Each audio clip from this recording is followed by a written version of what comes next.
Bismillahirrahmanirrahim.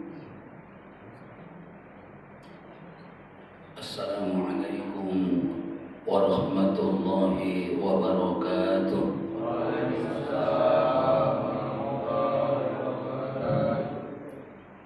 Hamdan wa syukran lillah, salatan wa salaman ala rasulillah wa ala alihi wa sahbihi wa mawala, amma ba'd.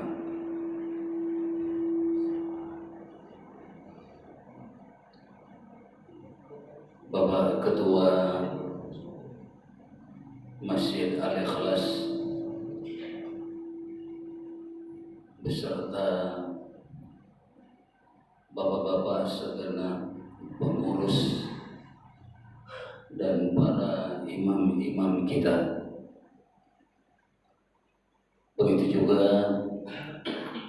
bapak-bapak, ibu-ibu, orang-orang tua kita, jamaah para pemakmur masjid, jamaah para pencinta majelis ilmu, hadirin dan hadirat yang dirahmati oleh Allah, insya Allah dirahmati dunia dan akhirat. Alhamdulillah, kita sangat-sangat bersyukur kepada Allah Subhanahu wa Ta'ala.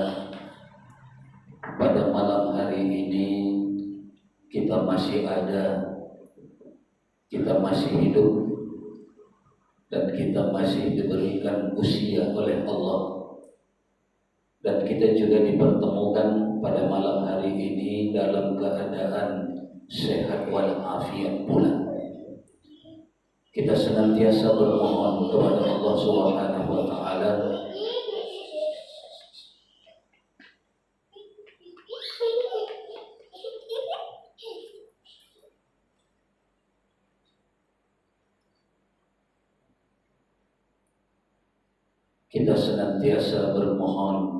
kepada Allah Subhanahu wa Ta'ala agar majelis yang memiliki begitu banyak keutamaan di dalamnya, Allah karuniakan manfaat demi manfaatnya yang tiada terhingga kepada kita, bermanfaat bahkan tidak hanya untuk di kehidupan dunia kita saja, tapi terbawa manfaatnya sampai ke kehidupan akhirat kita kelak insya Allah.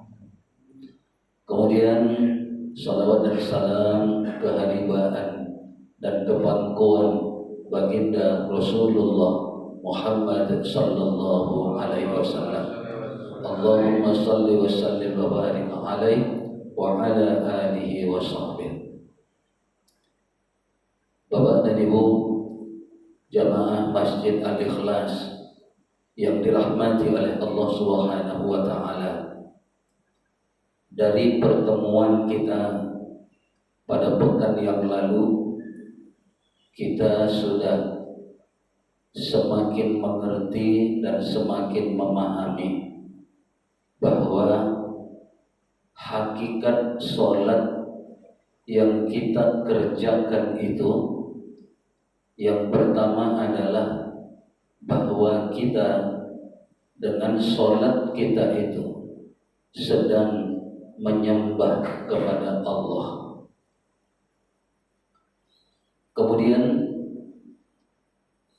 hakikat yang kedua juga sudah kita pahami dan kita mengerti dengan baik, bahwa selama kita menyembah Allah di dalam sholat kita, maka selama itu pula sesungguhnya kita sedang menghadapkan diri kita kepada Allah. Berjuang dan berusahalah agar tertanam keyakinan di hati kita bahwa dengan sholat kita menyembah kepada Allah. bahwa dengan sholat kita yang kita menyembah kepadanya, selama itu kita lakukan, kita pun senantiasa menghadapkan diri kita kepadanya. Lalu yang ketiga, tambahan pada malam hari ini adalah selama kita menyembahnya dan selama itu juga kita tetap menghadapkan diri kita kepadanya, maka selama itu juga kita tidak berhenti bermunajat kepadanya. Bermunajat dalam arti kita terus mengatakan sesuatu kepada Allah. Itu yang kita sebut selama ini bacaan-bacaan sholat. Yang saya katakan jangan sebut itu bacaan. Itu adalah kalimat-kalimat munajat yang kita katakan kepada Allah.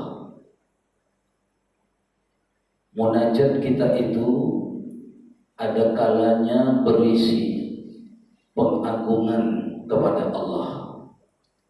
Ada kalanya munajat kita itu berisi puji-pujian kepada Allah. Ada kalanya juga munajat kita itu berisi tentang doa kepada Allah, permohonan kepada Allah, dan lain-lain sebagainya. Maka dari itu kita butuh mengerti apa sebetulnya yang kita katakan kepada Allah sepanjang sholat kita. Bahkan sesungguhnya kita tidak berhenti mengatakan sesuatu kepadanya. Kita mulai mengatakan kalimat takbir memulai sholat kita. Apa yang kita katakan ketika itu? Lalu kita mengucapkan kalimat-kalimat dalam zikir iftitah kita, dan itu tidak berhenti. Habis takbir kita iftitah. Iftitah dari satu kalimat ke kalimat lainnya tidak berhenti juga. Setelah iftitah tidak berhenti.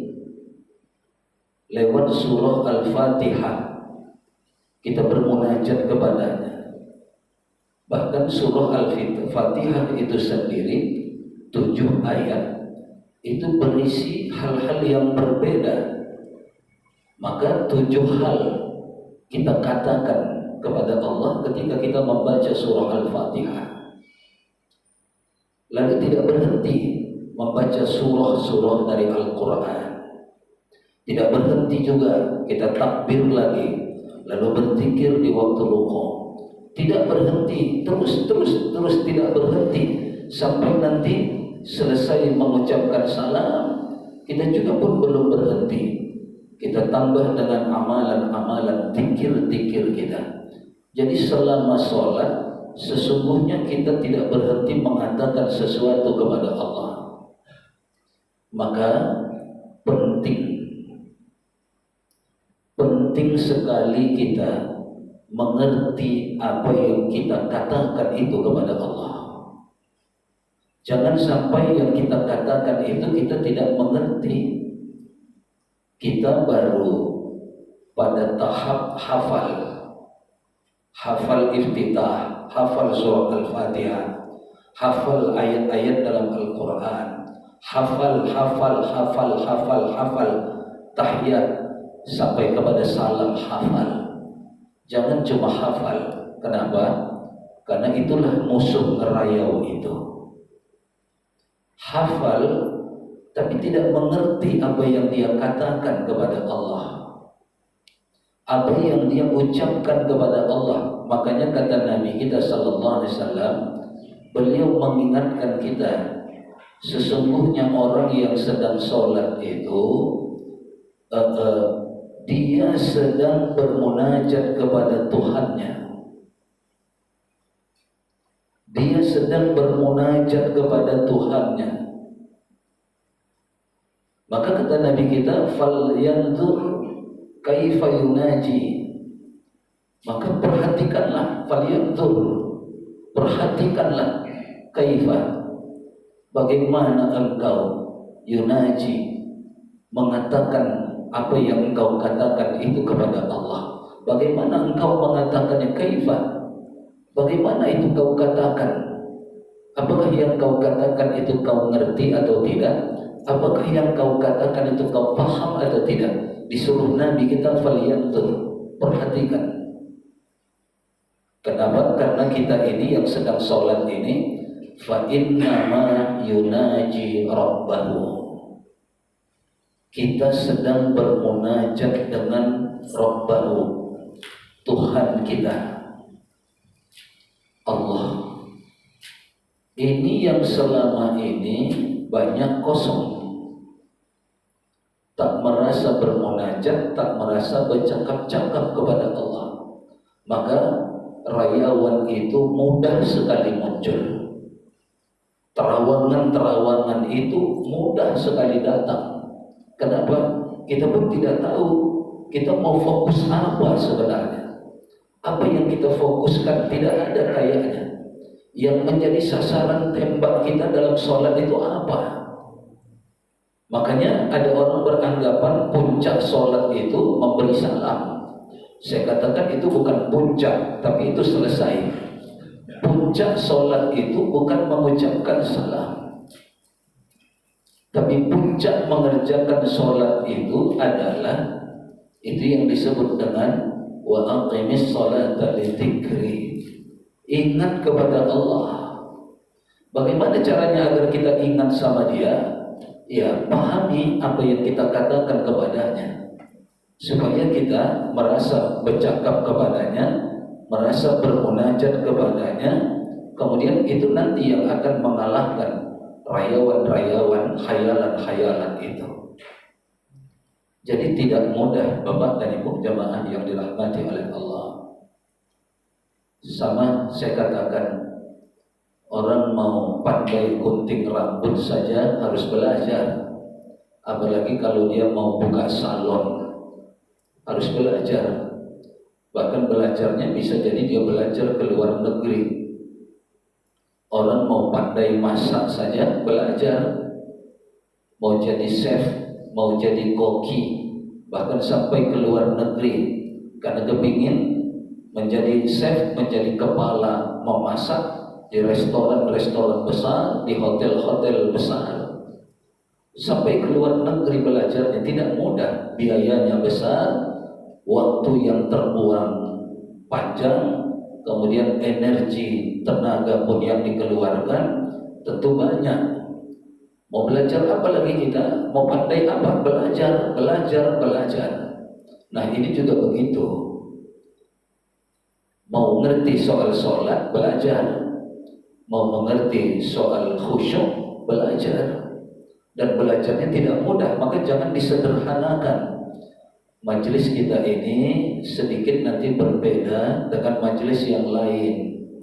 Kalau majelis yang lain targetnya cukup Bapak dan Ibu tahu, cukup Bapak dan Ibu paham, cukup Bapak dan Ibu ngerti.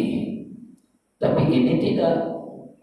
Puncaknya bukan paham, puncaknya bukan ngerti, puncaknya bukan tahu, tapi puncaknya harus bisa mengamalkannya. 5 kali satu hari satu malam untuk yang fardu, kita harus merasa datang kepada Allah, menyembah Allah, merasa munajat kepada Allah, merasa bercakap-cakap kepada Allah. Jadi puncaknya di situ. Dia butuh praktek, bisa diamalkan. Kalau cuma ngasih tahu sama Bapak dan Ibu, waktu mudah. Saya kasih tahu saja, 12 Rabiul Awal itu tanggal kelahiran Nabi Muhammad. Harinya hari Senin, cukup. Tidak butuh Bapak dan Ibu mau mengamalkan itu. Itu bedanya itu. Kita perkenalkan ayahnya Abdullah, ibunya bernama Siti Aminah. Cukup. tahu sudah hebat. Kenapa tidak dituntut mengamalkan apa-apa di pengetahuan itu? Tapi ini dituntut kita mengamalkannya. Itu makanya nanti jadi berat, bertambah dia. Tidak cukup tahu, tidak cukup ngerti, tidak cukup paham, tapi harus cukup mampu nanti melakukannya. 3 hakikat tadi. Mampu merasakan menyembah kepada Allah, mampu merasa menghadapkan diri kepada Allah, kemudian mampu merasa bercakap-cakap dengan Allah. Dan di hadis yang lain Nabi kita sallallahu alaihi wasallam menyatakan bahwa Allah akan menyahuti yang kita cakapkan itu kalau kita benar mencakapkannya. Tapi kalau tidak ada jawaban dari Allah, tidak ada sahutan dari Allah. Apa yang mau Allah sahuti, yang bersangkutan saja tidak merasa mengatakan sesuatu. Apa yang mau Allah balas, yang bersangkutan saja tidak merasa bercakap kepada Allah. Mana mungkin ada sahutan, ada balasan. Tapi bagi yang merasa mengatakan sesuatu, maka dia akan mendapatkan balasan, dia akan mendapatkan sahutan-sahutan dari Allah.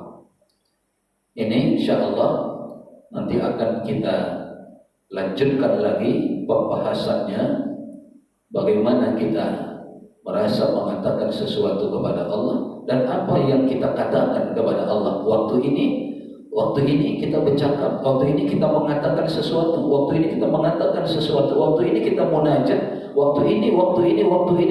Berapa banyak yang kita katakan itu? Mulai dari Allahu Akbar, itu cakap kita yang pertama, sampai kepada Assalamualaikum warahmatullahi, itu cakap kita penutup dari penyembahan kita, dari penghadapan kita, dan dari munajat kita. Itu cakap kita yang terakhir dalam lingkup sholat kita. Diawali dengan takbir, diakhiri dengan salam. Apa di tengah-tengahnya itu yang cukup banyak itu? 3 rakaat kita bercakap kepadanya, 4 rakaat kita bercakap kepadanya. Jadi butuh sedikit kemauan yang ekstra. Kita tidak cukup hanya datang, duduk, mendengar, bersandar, lalu tahu, ngerti, tidak cukup. Nanti harus bisa kita praktekkan pada sholat kita berikutnya. Harus kita bisa praktekkan pada sholat-sholat kita berikutnya. Itu baru dapat namanya. Nah, sementara orang di zaman sekarang belajar ini ya tenang kurang tenang, santai kurang santai, nyaman kurang nyaman. Sehingga kadang-kadang dikasih sedikit persoalan yang rumit, pusing kepalanya. Akhirnya tak mau lagi belajar, patah di tengah jalan. Padahal kalau diikuti terus, semakin asyik, dia akan dapat apa yang dia katakan pada waktu dia mengatakan Allahu Akbar kabira. Apa yang dia katakan ketika dia mengatakan inna sholati wa nusuki, apa yang dia katakan pada waktu dia mengatakan maliki yaumiddin. Apa yang dia katakan ketika dia mengatakan subhana rabbil azim wa bihamdi, dan seterusnya. Apa yang dia katakan ketika dia mengatakan at-tahiyyatul mubarakatus shalawatut thayyibatul, apa yang dia katakan itu? Fil alamin innaka hamidum majid. Apa yang dia katakan? Assalamualaikum warahmatullahi. Apa yang dia katakan itu? Dia memandang ke kanan, siapa yang dia pandang? Memandang sebelah kita, Ustaz, salah besar. Salam dia ke kiri, siapa yang diucapkan salam? Salam dia itu untuk siapa? Dan dia memandang ke kiri, siapa yang dia pandang waktu itu? Butuh itu. Kalau tidak, nanti kosong melompong sholat kita, tidak ada isi di dalamnya. Saya kira ini tambahan pada malam hari ini.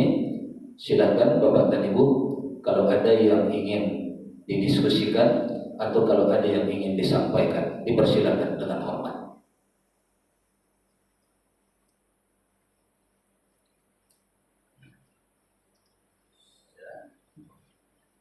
Assalamualaikum warahmatullahi wabarakatuh.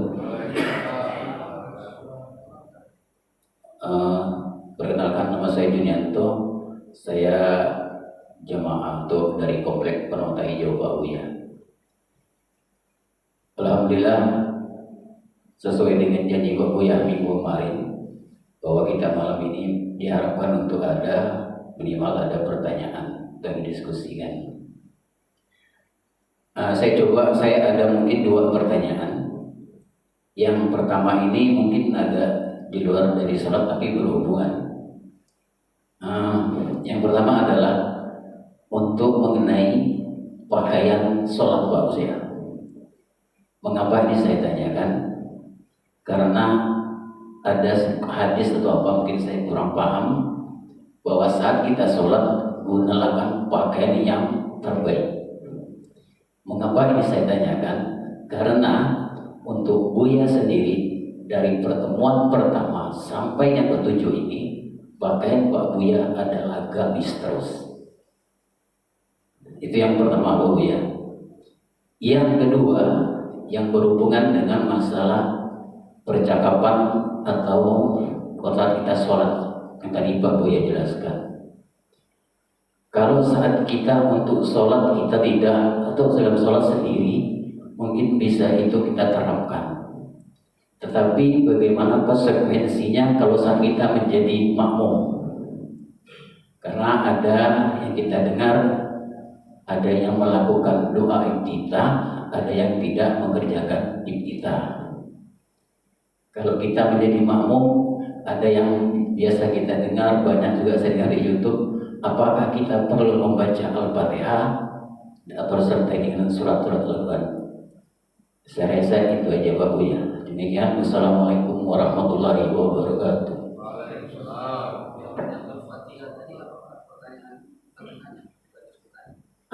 Kalau saat kita menjadi makmum, setelah imam baca Al-Fatihah, kita sebagai makmum biasa ada yang saya dengar juga bisa di YouTube, di media itu Pak, apakah makmum perlu ikut membaca Al-Fatihah sama dengan doa kita? Demikian Pak Buya.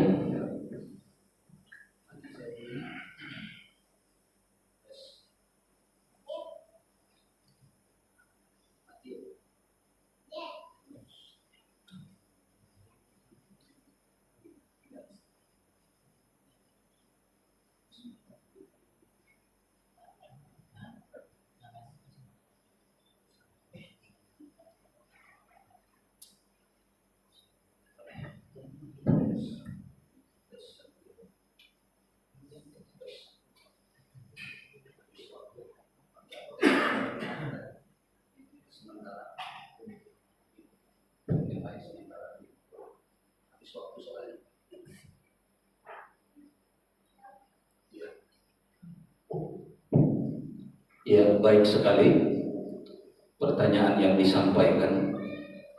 Yang pertama, bukan hadis, tapi ayat Al-Quran. Allah berfirman di dalam Al-Quran, khudhu zinatakum 'inda kulli masjid. Ambillah, khudhu dalam arti pakailah. Diambil dulu baru dipakai. Ambillah, pakailah. Ya, zinatakum, pakaian yang kalau arti maknanya itu yang betul-betul mengandung makna perhiasan. Artinya pakaian yang terbaik, pakaian yang indah, laksana perhiasan. Padahal cuma baju saja, cuma katakan sarung saja, katakan cuma gamis saja, tapi zinatakum yang dia mengandung makna indah, ya, berhias, laksana perhiasan. Inda kulli masjid, setiap kali pergi ke tempat sujud, artinya setiap kali melaksanakan sholat. Allah senang dengan makna tadi. Sholat kita ini kita menyembah kepadanya. Kita datang menyembah kepadanya dengan berpakaian yang terbaik yang kita miliki, yang tidak pun mahal, tapi dia mengandung keindahan sebagai perhiasan kita. Makanya Allah perintah. Kalimatnya tadi kalimat perintah, fi'il amar namanya. Jadi diperintah oleh Allah kita menggunakan yang terbaik itu. Nah, oleh karena itu, kalau kita boleh berkias, adakah kita yang berani bertemu dengan gubernur cuma pakai kaos oblong saja? Tidak pantas rasa kita. Adakah kita yang berani bertemu presiden cuma pakai celana pendek saja? Rasa kita tidak sopan. Adakah kita yang bertemu dengan pembesar-pembesar, kita berpakaian biasa-biasa saja? Rasanya tidak layak kita seperti itu. Jangankan bertemu dengan pembesar, bertemu orang-orang biasa saja ketika resepsi pernikahan, itu baju yang paling cantik yang keluar. Betul Pak? Ibu, baju yang mana yang paling kita suka, itu yang kita pakai. Padahal bertemu dengan manusia biasa, apalagi tadi bertemu dengan pembesar, pejabat, penguasa, rasa kita tidak pantas ini. Nah, logika kiasan itu kita bawa ke dalam sholat kita. Pantaskah aku berpakaian yang ini ketika aku bertemu dengan Allah? Awas, ada orang berani sholat cuma pakai modal sarung saja, baju di atasnya tidak ada. Ketika dia sholat, gulungan sarungnya asal saja. Ketika dia sholat, telegong yang dia pakai yang sudah hitam di atas kepalanya karena banyaknya tai lalatnya. Tapi begitu nanti mau sholat di depan orang ramai, dia pakai telegongnya yang paling cantik. Itu makanya saya katakan di dalam sholat juga ada pelajaran akhlak, ada pelajaran adab kepada Allah. Maka renungkan ini, ketika kita mau sholat, renungkan yang kita pakai ini. Sarung udah dipakai tidur 2 hari 2 malam, dipakai lagi bertemu dengan Allah. Pakaian yang sudah bau masam, bahkan bau naga lagi, masih dipakai untuk menghadap kepada Allah. Jangan, maaf, sempak yang sudah berhari-hari tak diganti masih dipakai lagi menghadap kepada Allah. Itu menandakan yang bersangkutan tidak beradab, tidak berakhlak, tidak punya sopan santun kepada Allah.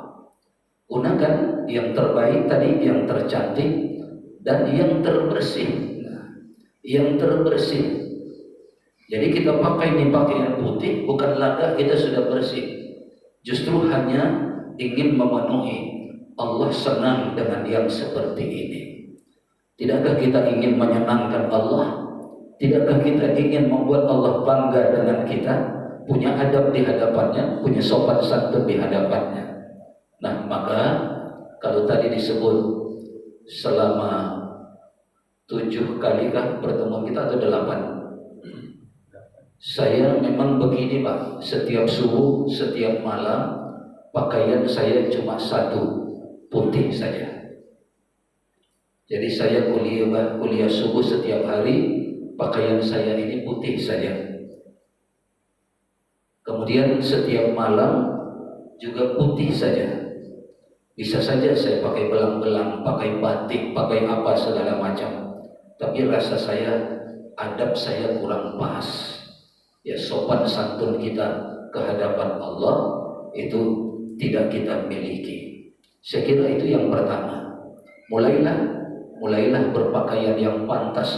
Walaupun kita katakan sendiri misalnya, sholat malam di rumah kita sendiri, jangan modal sarung yang kita pakai tidur tadi. Tidak berlebih kalau saya katakan, karena dia bukan barang mahal, dia barang biasa sama kita. Tapi saya, sarung tidur saya tidak pernah saya pakai sholat. Sarung sholat saya tidak pernah saya pakai tidur. Terpisah dia. Ini khusus sholat, ini khusus tidur. Pakaian sholat saya tidak pernah saya pakai untuk pekerjaan lain-lain. Ini kadang-kadang dia bertukang, itu juga bajunya. Betulin atap, itu juga bajunya. Betulkan WC, itu juga bajunya. Bersihkan kamar mandi, itu juga bajunya. Begitu sholat, itu juga yang dipakainya. Apa perbedaan Allah dalam keyakinan kita dengan urusan-urusan dunia yang lain? Jadi harus kita bedakan. Dan kalau sudah kayak gini, Pak, kalau sudah kayak gini saya tidak peduli. Mau itu acara ada gubernur atau tidak, ada wali kota atau tidak, siapapun, kalau pas lagi begini, maka saya akan pakai ini ke acara-acara tersebut. Terkecuali kalau acara itu bukan sebelum taklim atau bukan sesudah taklim, maka ada sebagian pakaian yang menjadi seragam misalnya, maka seragam itu yang saya pakai. Tapi kalau tidak, itu tidak pernah saya pakai. Nah, jadi siang malam setiap taklim saya memang seperti ini, terus putih. Tapi jangan dianggap baju saya cuma satu warna, iya, satu warna, iya.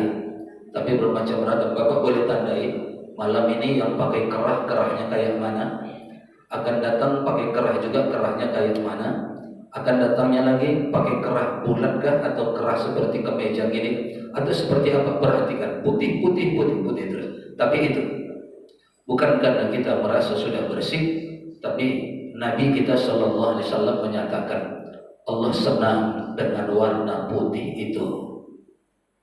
Allah senang dengan warna putih itu. Makanya ini sudah lama ikut sama saya ini, Pak. Saya Jumat, jangankan Jumat, ya, jangankan Jumat taklim saja, ini jadi rutin. Jumat saya tidak pernah memakai pakaian warna, tetap putih. Nah, kalau taklim serban saya masih warna-warni, tapi kalau Jumat serban saya tetap putih. Kenapa? Allah menyenangi warna itu.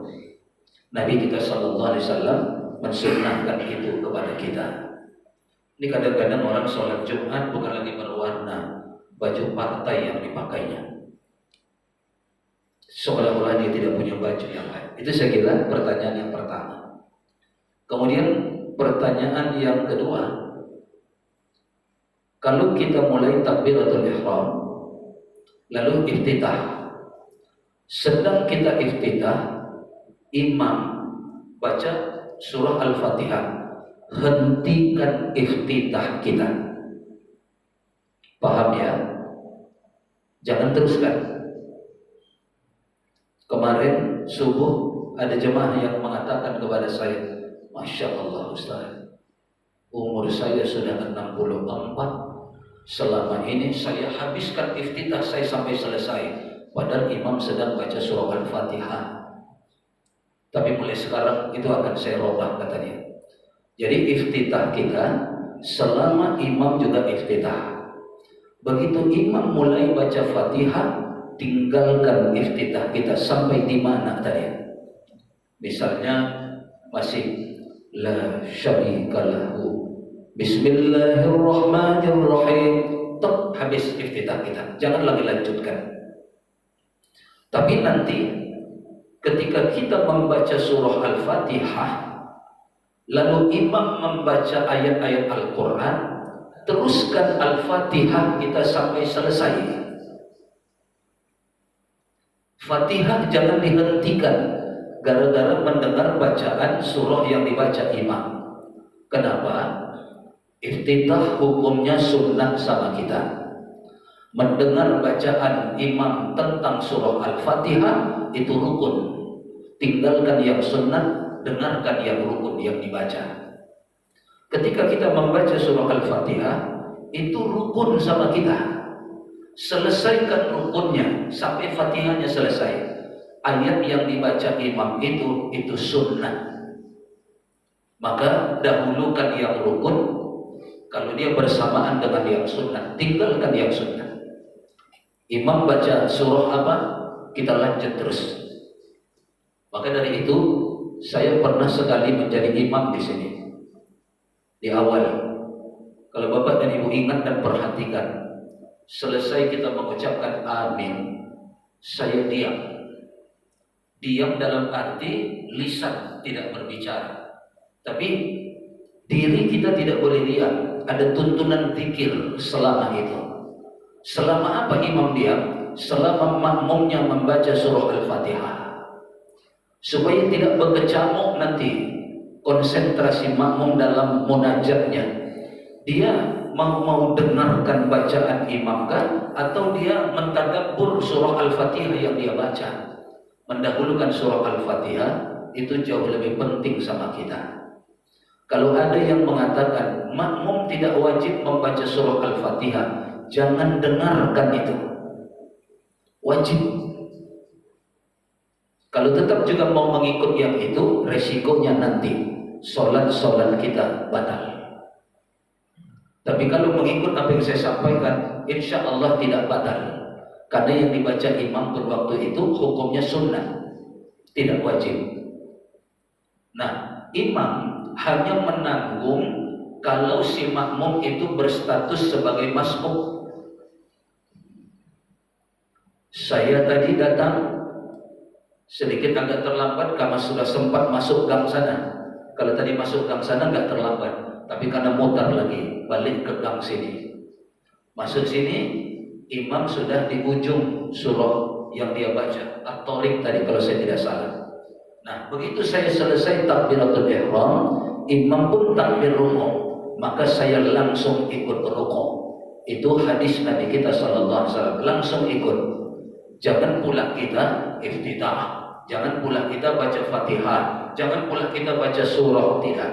Tuntunan Nabi, begitu selesai takbiratul ihram, kau ikut posisi imam ketika itu sedang apa, maka saya langsung rukuk. Jadi rakaat itu tetap dapat, tidak ketinggalan.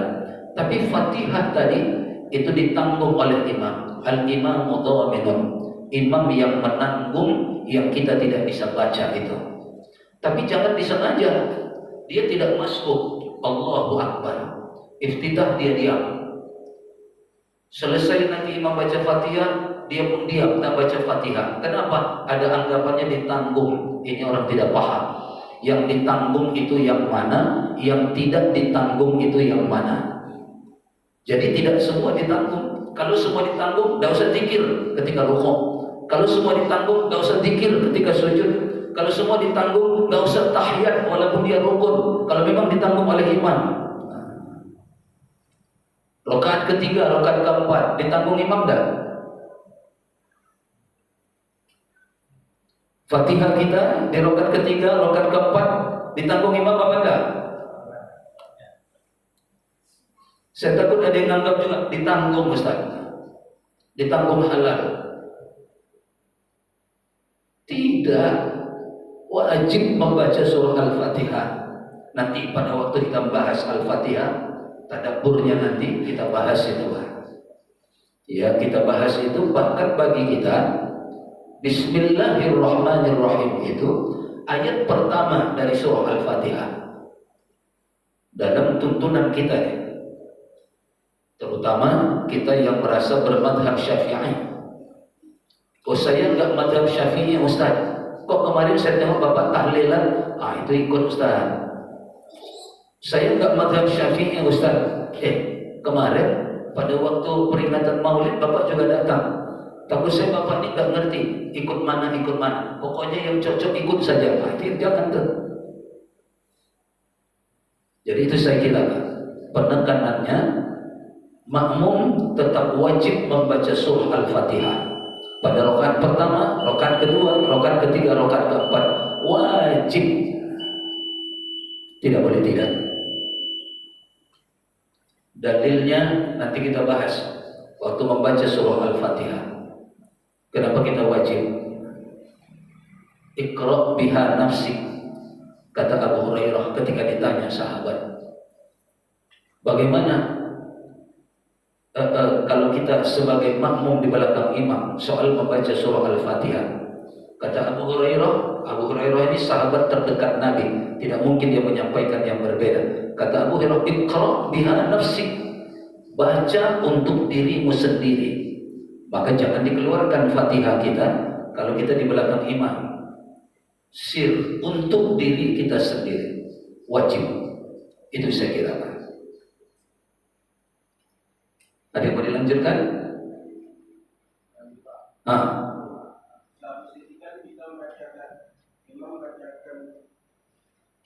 Assalamualaikum warahmatullahi wabarakatuh.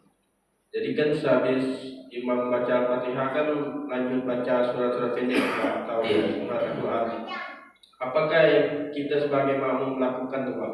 Apakah kita selesai baca Al-Fatihah mendengarkan cukup merenung atau kita mengikuti bacaan imam gitu? Soalnya biasa tuh ada terdengar di samping tuh ada yang mengikutkan gitu, mengikutkan bacaan imam. Akan surat Al-Quran. Surat Al-Quran. Iya. Salat berjamaah membaca surah itu tidak disunnahkan bagi, bukan diwajibkan karena dia sunnah. Jadi tidak disunnahkan bagi makmum. Karena apa? Karena makmum pada waktu itu dia membaca Al-Fatihahnya sampai selesai. Kemudian kalau nanti imam masih membaca surat-surat dari Al-Quran itu, maka makmum tinggal fastami'ulah, dengarkan dengan baik, wa ansitu, dan diamkan diri kita ini, termasuk diamkan dalam hati. Jangan dalam hati ini tak diam, kesana kemari, akhirnya tidak ada tadabbur terhadap surat yang dibaca oleh imam. Jadi iftitah itu sunnah, baik dalam sholat sunnah maupun dalam sholat wajib, baik bagi imam maupun bagi makmum. Membaca surah Al-Fatihah wajib baik sholat sunnah maupun sholat fardu, baik itu bagi imam maupun bagi makmum. Cuma saat membacanya yang tidak sama. Imam membaca surah Al-Fatihah, lalu makmum mendengarkannya sampai kalimat amin, tuntunannya imam diam. Nanti hadisnya kita bahas. Mana yang nyuruh diam imam itu? Saya takut banyak imam nggak tahu karena belum tahu hadis ini. Disuruh diam.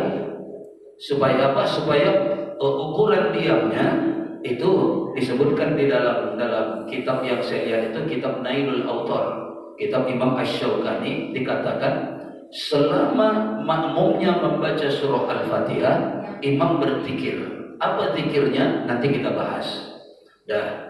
Setelah ukurannya, kadarnya ala qadari ma'mumin qiraatil Fatihah.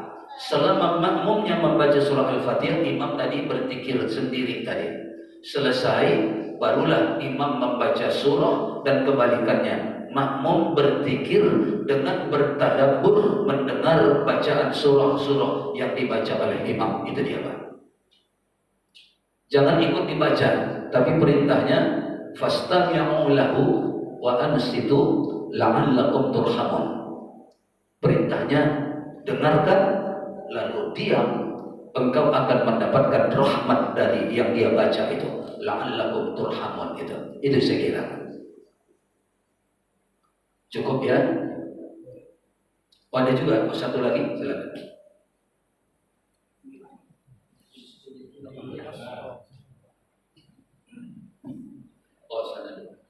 Bismillahirrahmanirrahim. Assalamualaikum warahmatullahi wabarakatuh. Waalaikumsalam. Kami mau nanyakan masalah takbir. Pada waktu awal takbir ada kebiasaan kadang orang ulang-ulang. Aturannya kan tak boleh, Pak. Biasanya, Pak? Ada yang biasa ulang. Nah, Allahu Akbar, bagaimana Allahu Akbar gitu. Ada, Pak. Kita tegur, aturannya kan tak boleh. Kita tegur. Maksudnya kan jadi imam, Pak. Iya. Udah takbir, imam meninggal atau dia ulang lagi. Nah, aturan ini kan tak boleh coba. Iya. Cuma kami minta penjelasannya dalam hukumnya. Baik. Keduanya kita sebagai makmum, ya kita pun hukumnya gimana. Baik. Assalamualaikum warahmatullahi wabarakatuh. Waalaikumsalam warahmatullahi wabarakatuh. Nanti waktu membahas takbir kita bahas panjang lebar. Tapi kepentingan pertanyaan ini kita kuatkan. Takbir jangan diulang. Ada kadang-kadang kan Allah, entah apa yang dipercekkan. Cek pula kata dia.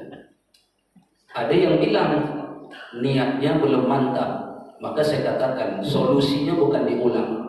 Sebelum mantap niat, ini jangan turun, jangan jatuh. Allah, udah dapat dia baru akbar. Karena dalam tuntunan kita, niat di dalam hati itu dihadirkan bersamaan dengan takbiratul ihram. Usolli fardal maghribi itu bukan niat, itu lafaz niat. Niat itu tempatnya di hati, bukan di mulut. Siapa yang menjadikan lafaznya itu menjadi niat tidak sah. Oh jadi selama ini nggak sah Ustaz? Iya, selama-lamanya. Kalau selama-lama ini itu yang dilakukan. Niat itu wajib dalam hati.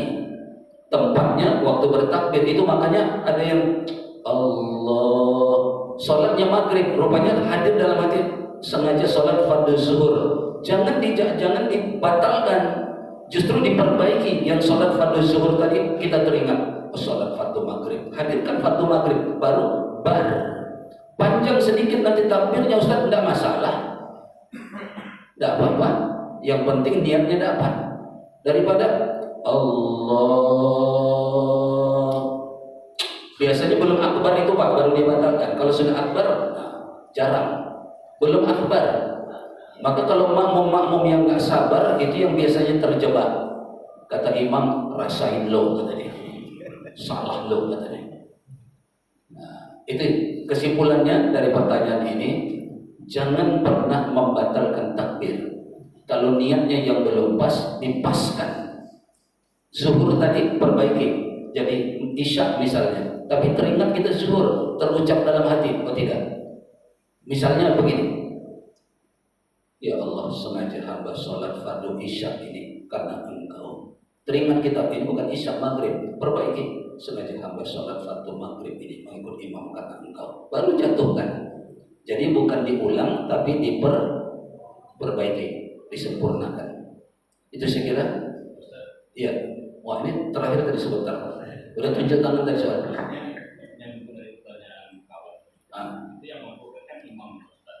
Apakah imam seperti itu layak untuk jadi imam? Jangan. Nanti rusak makmumnya. Makmum sudah sempat bar. Imamnya tidak jadi. Tadi yang ditanyakan kawan tuh, yang terjadi itu imamnya gitu ya.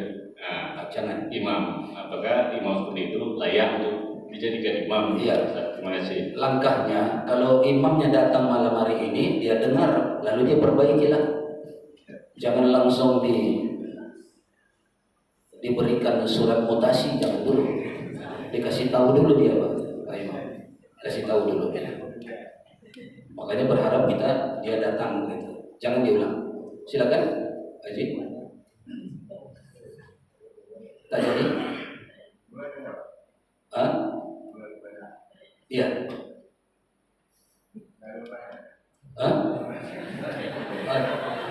Oh, saya pikir tadi mau nanya. Berarti tidak ada lagi. Saya Pak Ustaz.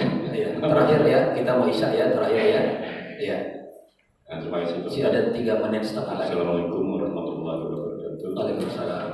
Tadi Pak Ustaz menjelaskan bahwa kalau umpama makmum lagi baca Al-Fatihah, imam berhenti sejenak gitu Ustaz ya. Nah, kira rukunnya berapa rukun kira Pak Ustaz untuk apakah memang atau makmumnya panjang juga baca Al-Fatihah lalu imam nunggu sampai selesai gitu Ustaz. Rukunnya apakah di dalam imamnya itu ada rukun apa 2 rukun untuk menunggukan makmum itu selesai. Terima kasih Pak Ustaz. Baik. Assalamualaikum warahmatullahi wabarakatuh. Waalaikumsalam. Tuntunannya 7 ayat. Tuntunan 7 ayat. Jadi imam dalam diamnya, itu dalam kitab Nailul Autor, dia berzikir melakukan salah satu di antara 3, boleh dia pilih. Dia boleh membaca ayat Al-Quran dalam diamnya. Dia boleh berdoa kepada Allah di dalam diamnya. Dia boleh berzikir menggunakan kalimat-kalimat thayyibah, kalimat-kalimat zikir yang biasa itu di dalam diamnya. Kalau dia baca ayat Quran, ukur 7 ayat, insya Allah samalah selesai dengan makmum. Kalau dia misalnya tadi kita sebutkan berdoa dengan ukuran 7 ayat. Nah makanya, Quran tadi dia boleh berzikir dengan kembali membaca surah Al-Fatihahnya dalam zikirnya, dalam hatinya. Kenapa? Karena Fatihah itu termasuk ayat Quran. Maka sama yang pemula-pemula, selalu saya berikan saran, baca surah Al-Fatihah itu kembali, tapi di dalam hati, jadikan zikir, jadikan tadabbur dia dapat. Begitu selesai waladhdallin dalam tadabburnya, dalam zikirnya, pastilah makmum juga di belakang akan sudah selesai. Jadi kesimpulannya, feeling imam main, karena makmum cuma membaca 7 ayat, ukur 7 ayat itu. Nah, ada yang melakukannya, saya sering. Saya yang normal baca Fatihahnya, biasanya sudah ihdinas siratal mustaqim, baru imam baca surah. Nah, tapi kalau saya sendiri, karena wanti-wanti betul, makmum mengatakan, selesai Ustaz Fatihah kami, baru Ustaz baca ayat. Itu yang kami rasakan selama ini, katanya. Kenapa? Karena kita feeling dimainkan betul. Kadang-kadang ada imam tak punya feeling. Ini makmumku ini zikirnya waktu rukuk udah 3 kali atau belum ya, katanya. Pokoknya dia punya saja diurusnya. Udah 3 kali Allahu Akbar, makmumnya baru 1 kali. Ketika duduk di antara 2 sujud, dia sudah sampai wa'fu anni, makmumnya baru wajburni, dia pun Allahu Akbar. Artinya apa? Imam tidak punya feeling, pemimpin tidak tahu yang dipimpinnya. Yang dipimpinnya sudah susah, BBM naik, ini mau disusahin lagi, ganti kompor gas. Tak punya feeling ini. Tak punya feeling. Nanti mau apa lagi?